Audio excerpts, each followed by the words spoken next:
Au nom du Père et du Fils et du Saint-Esprit, ainsi soit-il. Bien chers fidèles, en ce 11e dimanche après la Pentecôte, dans lequel nous faisons la mémoire de Saint Jean Baptiste, nous contemplons avec la Sainte Mère Église cette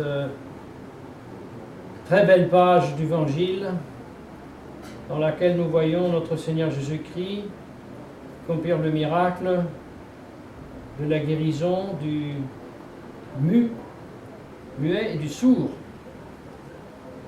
Et nous voyons que notre Seigneur Jésus-Christ, quand il accomplit ce miracle, il le fait avec, dans des circonstances différentes de celles des autres miracles normalement il avait opérés. Par exemple, quand il ressuscite Lazare, c'est devant tout le monde, à grande voix, Lazare sort du tombeau. Moi je te dis, lève-toi et marche. Ici, les circonstances sont différentes. Il est dit que Jésus-Christ s'éloigne de la foule. Pratiquement, il se cache. Et qu'est-ce qu'il fait en se cachant? Il lève les yeux vers le ciel et ensuite il suspire. Oui, il soupire.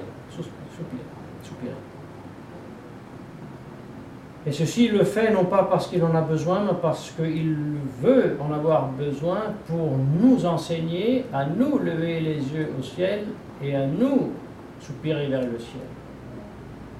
Et ensuite, avec sa salive, il touche les oreilles et la langue du muet et du sourd, comme expression de sa sagesse, produit de la tête, n'est-ce pas? La salive, produit de la tête, notre tête et notre Seigneur Jésus-Christ, que lui-même applique à nos oreilles et à notre langue, tant naturel que surnaturel, parce que le miracle est un vrai miracle d'une guérison, mais aussi surnaturellement pour ouvrir notre oreille spirituelle à la sagesse et notre langue spirituelle à la proclamation de la louange de Dieu et de sa grandeur. Et pour souligner cette sagesse qui nous vient du Christ, qui nous vient de notre Seigneur Jésus-Christ, l'Église nous donne en lecture cette nuit les paroles du roi Salomon, que le roi Salomon a écrit au regard de la sagesse, ou alors de la vanité de toute chose, en comparaison à la sagesse divine. L'Ecclésiaste, fils de David, roi de Jérusalem, vanité de vanité, dit l'Ecclésiaste, tout est vanité. Quel avantage tire l'homme de tant de fatigue qu'il fait sous le soleil? Une génération après l'autre passe, mais la terre reste toujours la même. Le soleil monte et descend, et ainsi de suite. Le roi Salomon décrit tous les cycles de la nature. Pour continuer, toute chose est difficile. L'homme n'a pas de parole pour les expliquer. Ni l'œil se rassasie de voir, ni l'oreille d'écouter. Tout ce qui a été sera, et tout ce qui sera dans le futur a déjà eu lieu. Ni qu'il soupçonne novum, rien de nouveau sous le soleil. Et ainsi de suite, sa sagesse se révèle dans la confession d'avoir tout étudié, soigneusement étudié. Et la sagesse de Salomon est proverbiale, nous le savons, sa connaissance, sa maîtrise de toute matière, biologie, les animaux, les astres, la terre, tout. Eh bien, il conclut tout est vanité. Et il dit, j'ai vu tout ce qui se fait sous le soleil. Et voilà que tout est vanité et affliction de l'esprit. Oui, l'esprit étudie, il étudie, et à la fin, il reste comme frustré. Parce que il est fait pour l'éternel. Et voilà donc l'exclamation de la sagesse.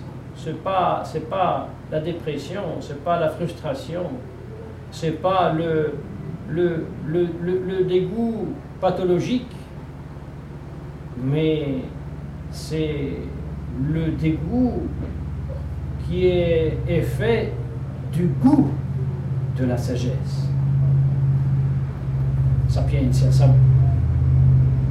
savourer l'éternel, la vérité éternelle, savourant cela, justement, ce qui n'est pas éternel, engendre un saint dégoût.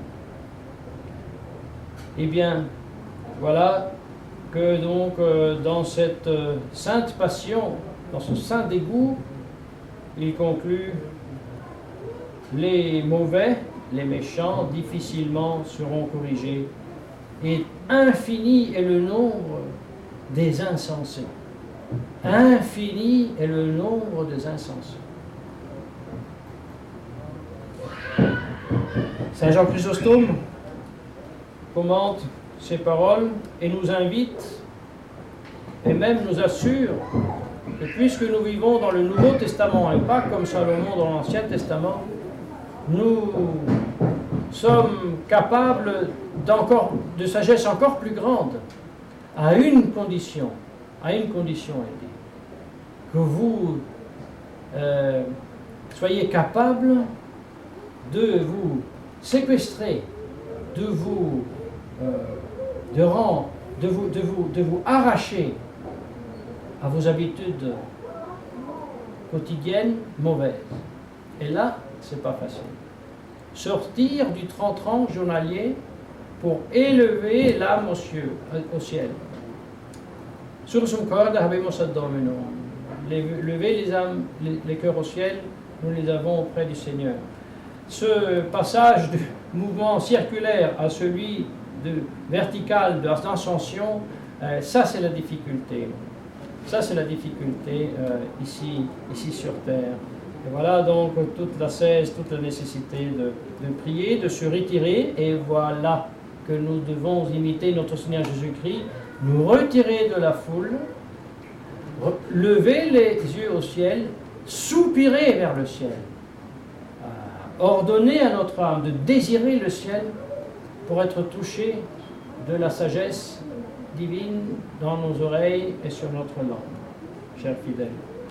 Et si nous appliquons toutes ces belles et saintes vérités à la vie quotidienne d'aujourd'hui, 2015, nous découvrons que si Salomon était arrivé à tant de sagesse, c'est parce qu'il a mesuré le fini avec l'infini, l'éternel avec le périssable, Dieu avec sa créature. Alors il est clair que le désir de Dieu engendre un saint dégoût pour même la créature. Et d'ainsi, d'autant plus, un saint dégoût doit naître en nous quand nous considérons Dieu fait homme, notre Seigneur Jésus-Christ, la sagesse éternelle, face à la créature et encore plus face au désordre dans et de la créature qui est le péché. Et voilà qu'aujourd'hui, nous devons dire que si nous sommes capables et si nous devons juger les faits aujourd'hui qui ravagent et qui détruisent les individus de la société, l'abord, le divorce, le gender, et même les grands désordres dans la société au point de vue général, le désordre économique, le désordre ethnique, si nous ne le faisons pas dans la perspective, dans la lumière de la sagesse éternelle, c'est-à-dire dans la lumière, dans la conception des choses comme notre Seigneur Jésus-Christ les a conçues parce qu'il en est créateur, notre bataille peut être en partie juste, en partie bonne, mais absolument insuffisante. Une autre conséquence, voilà que nous mesurons de nouveau la gravité et la responsabilité de ceux qui se paramètre justement ôté de la société et des individus pour juger et pour décider et pour agir. Le paramètre qui est Jésus-Christ, qui a été ôté de la vie individuelle et de la vie de la société.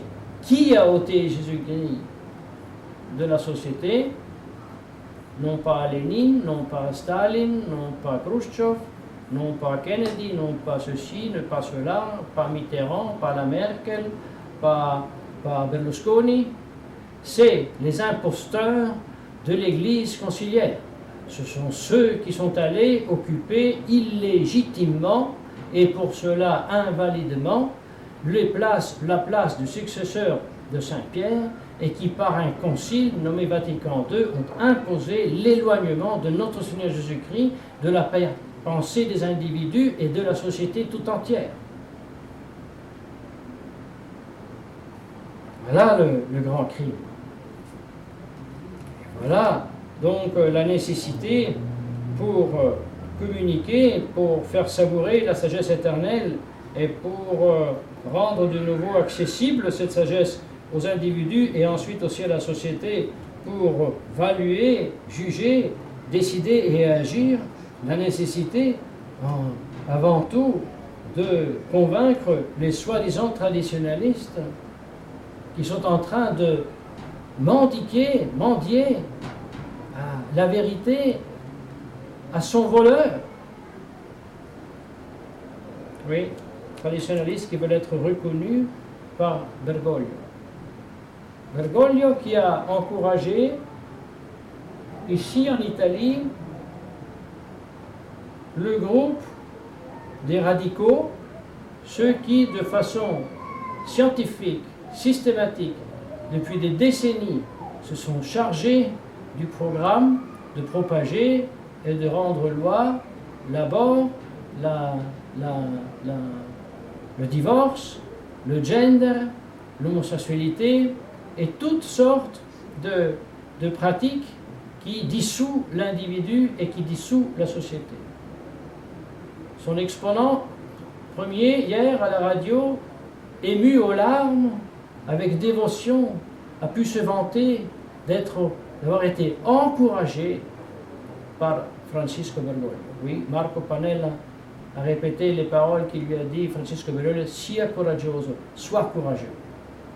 Et aujourd'hui, dans la foulée de cet encouragement, il explique au monde comment on fait bien l'abort, comment on se divorce bien, comment on fait bien la perversité.